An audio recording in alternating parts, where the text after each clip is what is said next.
it'll be fun, and just enjoy the week. In my argument for it, I would just say you deserve first ballot for taking down Brady twice. A lot of people around Hoboken, around the world are saying that during the Patriots dynasty, where there was so much fatigue, but it feels like the Chiefs are getting even more now. So many people are just tired. They want it to be disruptive. And then I thought about getting to talk to you today, and thank you for making the time. I know you're so, so busy. Jalen Hurts kind of has that in his path a little bit, right? Him and the Eagles. What is his life going to be like if he is the guy who ends this rampant Chiefs fatigue? Well, I think it's not about when you win a championship, it's not about who you beat or taking down someone else. It's about what you've Mm, accomplished with your teammates as an organization, with your coaches, what it means for your family, for your fans, all the people that you played high school football, you played college football, that have been a part of that journey. They get to all say, kind of, we're champions and we did this. And so that's what it's about. It's not quarterback versus quarterback. It is team mhm. versus team, all coming together to do something truly special. And so that's, you almost, are excited for those guys.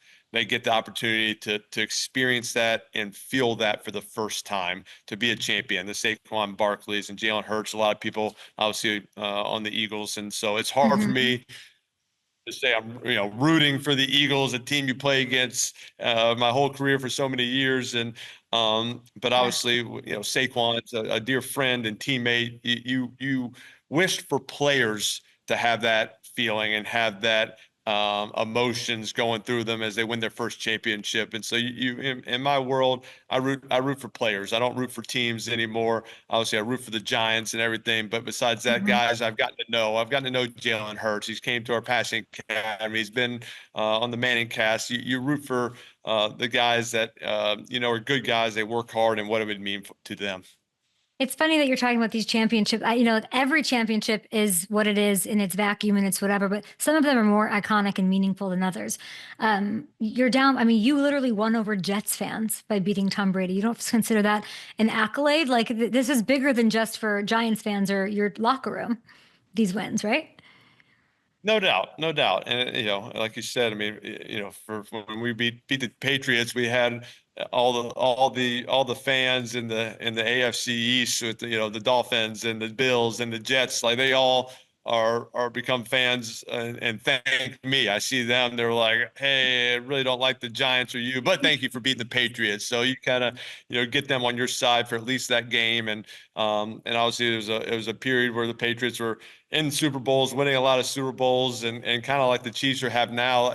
Sometimes people just want something different. They're like, we love the Yes. Chiefs, we love Andy Reid, we love Mahomes, we love Kelsey, we love Steve Spagnuolo, but like, hey, I'd like to see something maybe a little different. And that's I mean, it's a credit to Kansas City what they've been able to do and how successful they've been these past years, and their unbelievable organization and team.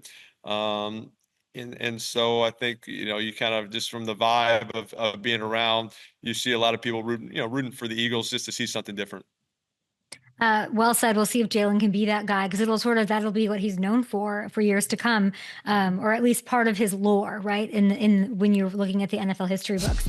Eli, did you hear my question? Sorry. Yeah, I heard the question with Cam Newton, and I saw some of a little bit of the clips, kind of saying that he wouldn't trade in his MVP for a championship. And I think it's one of those deals where, hey, Cam is proud of his MVP award, and he has every right to be. He had an unbelievable season and a great deserving of that award. And um, I think obviously in these hypothetical worlds, could you go back and trade it, and how you feel about it? I mean, again, I don't take much into hypothetical situations. I think, as players, you like to feel like, hey, I'm doing my job.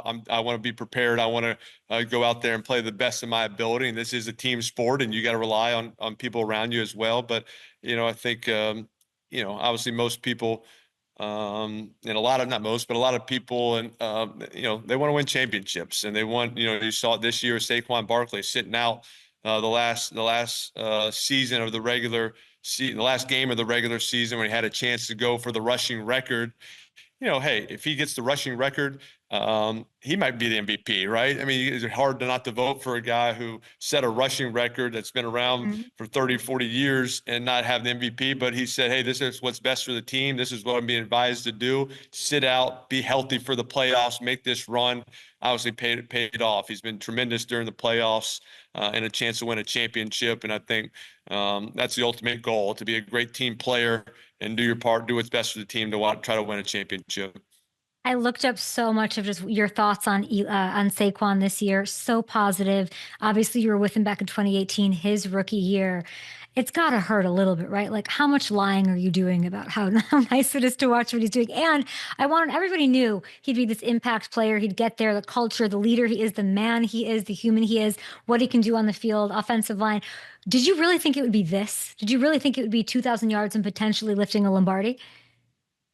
I think it's hard to imagine anyone's rush for over 2,000 yards and have the season that he did, just because it's not done very often, especially in this pass happy NFL league. But no, I'm not surprised by the outcome, just because I know the type of person he is, the type of competitor he is, how talented he is, and you put him in, you know, a terrific situation there in Philadelphia, maybe one of the best offensive lines in the NFL. A strong quarterback, two great receivers, strong on tight end. So they have weapons all around, a rushing quarterback that they can do the read option. So, it sets up opportunities for him, to have some of those, game breaking plays. And that's what you see. It's him having the 60 yarders. And at any point he can break one, he can make that one guy miss. You saw the first play last week on the toss sweep and making guys miss and scoring touchdowns. So, some people might get tackled for a 15-yard gain there, but with his ability, he takes it 60 for the touchdown. And so, no, I couldn't be happier for him.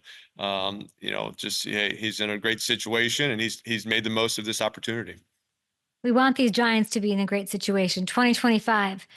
I saw that you said that you'd be happy to scout. I think you told the New York Post that you would help scout the new Giants quarterback that you'd pop and film. When this week is done and you're happy and you win the kick of destiny with FanDuel over Peyton Manning, I want to know, you're popping in that first quarterback tape. Who's are you picking first and putting in? It's I mean, obviously there's a couple names out there, which is Shador. Mhm. You got Cam Ward. Jackson Darts. Obviously, he's kind of his name's popping up a little bit more. Yep. Known Jackson a long time through Ole Miss and watching him these past 3 years and gotten to know him personally.